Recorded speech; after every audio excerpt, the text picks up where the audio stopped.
Hello viewers, आज के इस वीडियो में हम जब एक ही वस्तु की कीमत में बार बार कुछ प्रतिशत वृद्धि की जाती है, कमी की जाती है, या एक बार वृद्धि की और फिर कमी कर दी, तो हमारी फाइनल वैल्यू पर जो चेंज आता है, जो प्रभाव पड़ता है, आज हम उसको स्टडी करेंगे। क्वेश्चन हमारे सामने लिखा हुआ है, 10% तथा 10% की दो क्रमवार वृद्धि कौन सी एकमात्र वृद्धि के समान है? The equivalent increase of two successive increases of 10% and 10% is. मतलब हमने किसी चीज़ का दाम पहले 10% बढ़ाया, बाद में 10% और बढ़ा दिया, तो हमारी फाइनल वैल्यू पर क्या असर पड़ेगा? ध्यान से इसको समझ लें कि ये इसका मतलब ये नहीं है कि 10% और 10% की दो वृद्धियाँ की तो इकट्ठी एक बार में 20% की वृद्धि हो जाएगी। ऐसा नहीं होता। पहले हमने किसी वस्तु का दाम 10% बढ़ाया, उसके बाद बढ़े हुए दाम को 10% और बढ़ाया। ये इस लैंग्वेज का मतलब है, पहले हमने 10% बढ़ाया, उस बढ़े हुए दाम में दोबारा से 10% की वृद्धि की, तो फाइनल वैल्यू पर क्या असर पड़ेगा? तो इसकी तुल्य वृद्धि का सूत्र अपन लगाएंगे। फॉर्मूला होता है तुल्य वृद्धि। तुल्य वृद्धि का सूत्र अपन लगाएंगे d1 plus d2 plus d1 d2 बटे 100। ये तुल्य वृद्धि का सूत्र होता है, कीमतें बढ़ा देती हैं। जबकि d1 d2 क्या है? d1 है हमारी पहली वृद्धि, पहली 10% की वृद्धि है, और d2 ही क्या है? 10%। तो दोनों बढ़ रहे हैं, इसलिए मैंने d1 d2 दोनों को पॉजिटिव रखा है। इसमें रख दीजिए, तो ये आएगा 10 प्लस 10 प्लस 10 गुणा 10 बटे 100। ये 10 और 10, ये दोनों ज़ीरो अपनी कैंसिल हो गई। 10 और 10 20 प्लस 1 कितना हो गया? 21%।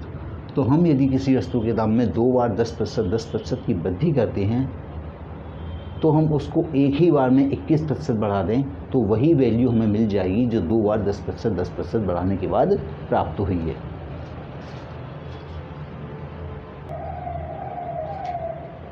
अब इस क्वेश्चन में लिखा है कि 10% तथा 10% की दो क्रमवार कमी कौन सी एकमात्र कमी के समान है? तो इसमें हमारे पास फॉर्मूला तो यही यूज होगा। चूँकि अपन कीमतों को कम कर रहे हैं, तो हम d1 की जगह रखेंगे -20 और d2 की जगह भी रखेंगे -20। कमी कर रहे हैं इसलिए माइनस माइनस कर देंगे, तो ये क्या होगा? -20 d2, ये भी -20 प्लस -20 इंटू -20/100। ये दोनों समान चिन्ह की हैं, सेम साइन की हैं, तो जुड़ के हो जाएगा -40। ये 0 और ये 0 कट हो जाएगी, प्लस -40 और ये माइनस माइनस मिलके प्लस के 4 हो जाएंगे। तो हमारे पास आंसर आएगा -36%। यानी -36% का मतलब होता है 36% की कमी। हमारे फाइनल दाम में 36% की कमी हो जाएगी।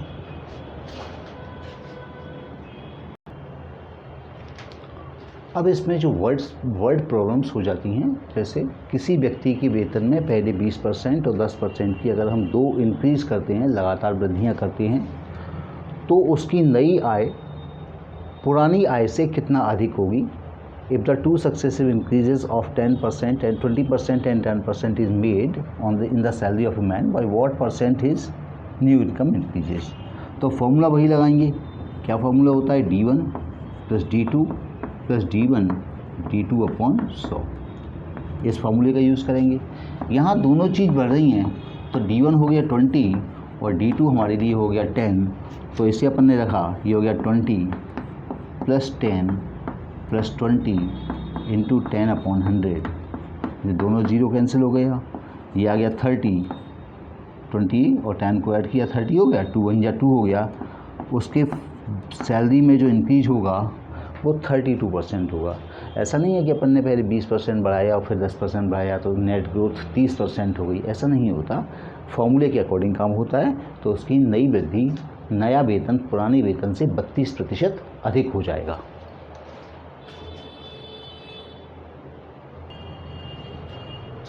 अब इस क्वेश्चन में हमारे पास है, किसी वस्तु के मूल्य में पहले 10% की वृद्धि के बाद 10% की कमी कर दी गई,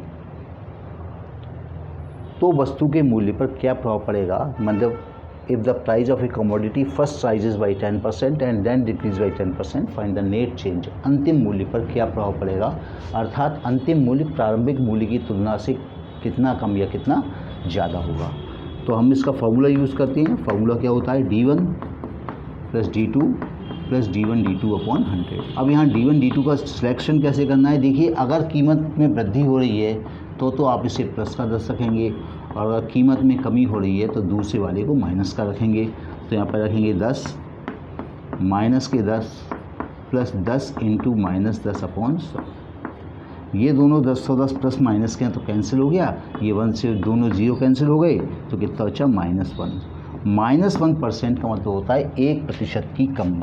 1% की कमी, 1% की कमी का मतलब हुआ कि जो चीज़ पहले 100 रुपये की मिल रही थी, अगर उसकी कीमत पहले 10% बढ़ी और बाद में यदि उसको 10% कम कर दिया गया तो उसकी कीमत 1% कम हो जाएगी, यानी जो चीज़ पहले 100 रुपये की थी वो अब 99 रुपये की हमको मिलेगी। अब हमारे को दिया है कि कर में 50% की वृद्धि से खपत में 40% की कमी हो जाती है। The 50% increase in the sale tax leads to 40% decrease in its consumption, find the net change on the income. तो फॉर्मूला यही यूज़ करना है, जो बढ़ रही है उससे अपन प्लस का रखेंगे, D1 को रखेंगे 50 और D2 को रखेंगे, चूँकि ये कम हो रही है तो इसको लिखेंगे माइनस का 40। फॉर्मूले डालते हैं वैल्यू, तो येगा 50 minus 40 plus 50 into minus 40 upon 100। ये कितना बचा, 10 बचा, ये 2 0 अपने कैंसिल हो गया, तो कितना बचा ये माइनस का 20, यानी क्या बचा माइनस का 10, यानी हमारी फाइनल वैल्यू जो फाइनल रेवेन्यू आएगा उसमें 10% की कमी हो जाएगी।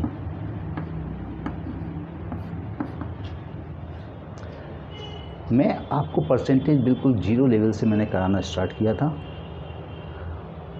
थोड़े 10-12 वीडियो के बाद आप ये देखेंगे कि आपके परसेंटेज पर कमांड बहुत अच्छी हो गई है। आप धीरे धीरे सारे वीडियो को पूरा देखें, उनमें दिए हुए सारे क्वेश्चंस को एक बार स्वयं से करने का प्रयास करें।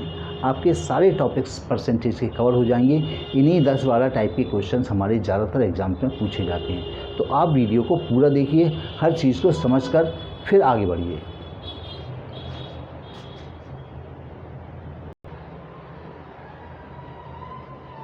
अब यहाँ पर दिया हुआ है कि साइकिल की कीमत में 20% की मांग की कमी से मांग 25% बढ़ जाती है। मतलब if the price of the bicycle decrease by 20%, it's demand increase by 25%। तो जो चीज़ बढ़ रही है ये कम हो रहा है, तो इसलिए लिखूँगा D1 को लिखेंगे -20%, और दूसरी चीज़ बढ़ रही है तो इसको प्लस का रखेंगे 25%। D1 D2 की वैल्यूज़ फॉर्मूले में रखती हैं तो आ जाएगा माइनस का 20 प्लस का 25 प्लस -20 इंटू 25 अपॉन 100। ये 20 माइनस के हैं, 25 प्लस के हैं, घट गए तो प्लस के 5 बचे, और यहाँ पर देखिए ये 4 टाइम्स कर दिया, और ये 4 5 जा 20 होता है, और प्लस और ये नंबर माइनस का रहा है तो प्लस माइनस यानी माइनस में से माइनस गया तो 0% का चेंज, यानी उसकी आय पर कोई प्रभाव नहीं पड़ेगा। नो चेंज, कोई प्रभाव नहीं पड़ेगा। उसकी जो आमदनी पहले होती थी उतनी ही आमदनी अब होगी, भले ही कीमत कम होने से डिमांड बढ़ गई तो भी।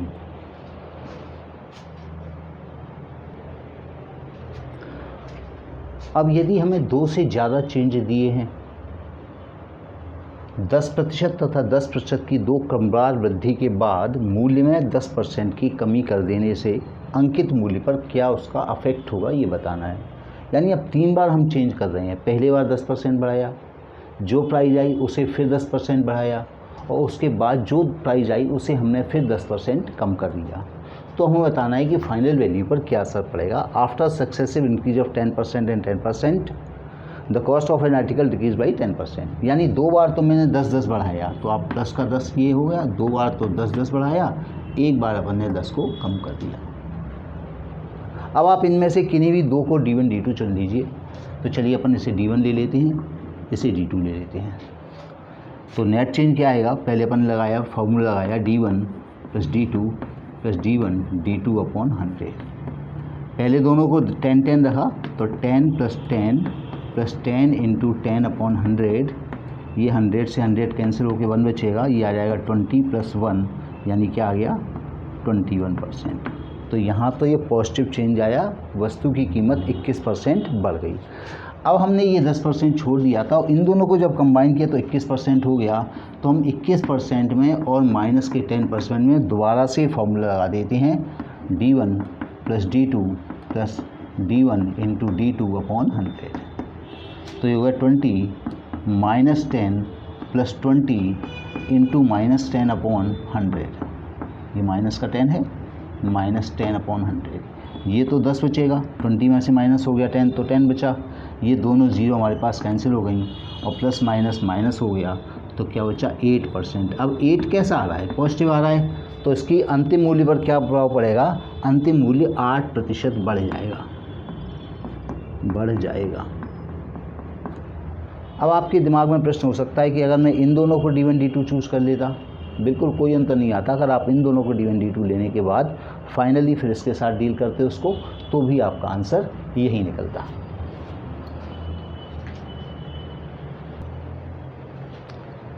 अब देखिए इस क्वेश्चन लिखा है 20% की कमी तथा 20% की वृद्धि के बाद मूल्य को 10% और बढ़ाया।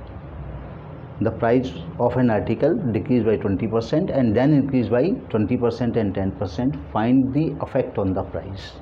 माने पहले मैंने 20 कम किया, फिर 20 बढ़ाया और फिर 10 बढ़ाया। ध्यान रखें कि ये किसी भी ऑर्डर में उससे अपने कोई फ़र्क नहीं पड़ता, पहले 10 बढ़ा देते फिर 20 कम कर देते फिर 20 बढ़ा देते, या पहले 20 बढ़ा देते फिर 20 कम कर देते फिर 10 बढ़ा देते। कुछ भी हमारे पास ऑर्डर होता, हमारे आंसर पर कोई चेंज नहीं आएगा। तो अगर आप गलती से इसका ऑर्डर पलट देते हैं तो आपका आंसर सही निकलेगा, अगर आपके फॉर्मूले को सही अप्लाई किया है। तो ये D1 हो गया, ये D2 हो गया। सबसे पहले इन दोनों में मैंने D1 D2 अप्लाई किया तो क्या होता है, D1 plus D2 plus D1 D2 upon 100। तो यहाँ क्या आ जाएगा, माइनस का 20 प्लस का 20 और प्लस 20 इंटू माइनस 20 अपॉन 100। ये तो ज़ीरो हो गया, 20 प्लस का माइनस का कैंसिल हो गया, ये 2 ज़ीरो कैंसिल हो गया, अच्छा -4। तो ये वैल्यू आ गई माइनस का 4%। तो जब इन दोनों का मैंने कुल प्रभाव निकाला तो उससे मेरी कीमत 4% कम हो गई। अब मैं क्या करूँगा, ये जो कीमत आई है ये वाली 4 और जो यूज़ नहीं की है 10, इनमें मैं फिर D1 D2 लगा दूँगा। अब इसे D1 ले लेंगे, इसे D2 ले लेंगे, फार्मूला लगाएंगे D1 plus D2 plus D1 D2 upon 100, यानी माइनस के 4 प्लस के 10 प्लस के -4 इंटू 10 अपॉन 100। तो ये तो बचेगा प्लस का 6, ये 10 से 0 कैंसिल, बचेगा माइनस का 0.4। तो क्या बचा 5.6%। तो ये कैसा आ रहा है, पॉजिटिव आ रहा है। तो अपने बताना है अंकित मूल्य में क्या परिवर्तन होगा। तो अपन बताएंगे कि इसका मूल्य जो होगा वह 5.6% बढ़ेगा, 5.6% बढ़ेगा। फाइनल कीमत इसकी बढ़ जाएगी।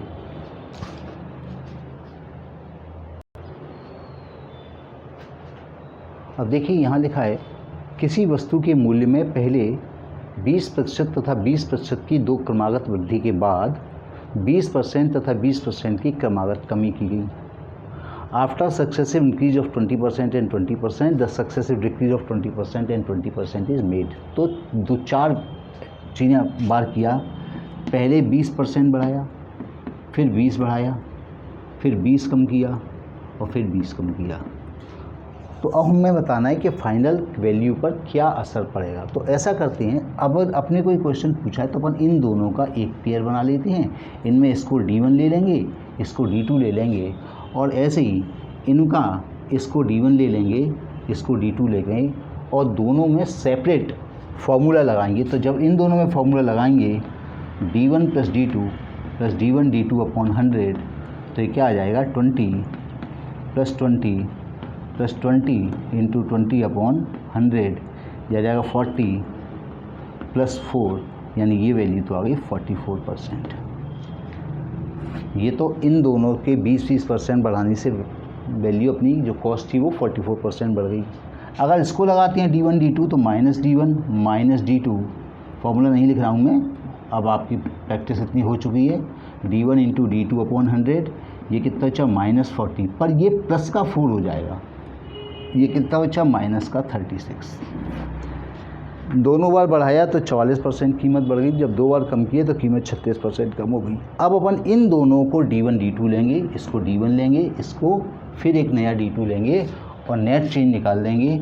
जो नेट चेंज आएगा वो अब के D1 D2 के फॉर्मूले से निकल आएगा। D1 plus D2 plus D1 D2 upon 100, इससे अपना निकल आएगा। तो ये कितना हो गया 44 माइनस 36 प्लस 44 इंटू 36 अपॉन 100। ये 44 में से 36 गया तो 8 आ गया। ये माइनस का आएगा क्योंकि ये एक नंबर माइनस का है। 44 इंटू 36 निकालते हैं, 36 इंटू 44, ये हो गया 144 और 144 दोनों को ऐड किया तो 4 8 15.84 माइनस आ गया 15.84। और जब इसमें से 8 में से घटाया जाएगा तो आ जाएगा माइनस का 7.84। तो अपने को बताना है कि फाइनल चेंज क्या होगा। तो अंतिम मूल्य 7.84% कम होगा। मूल्य 7.84% कम होगा।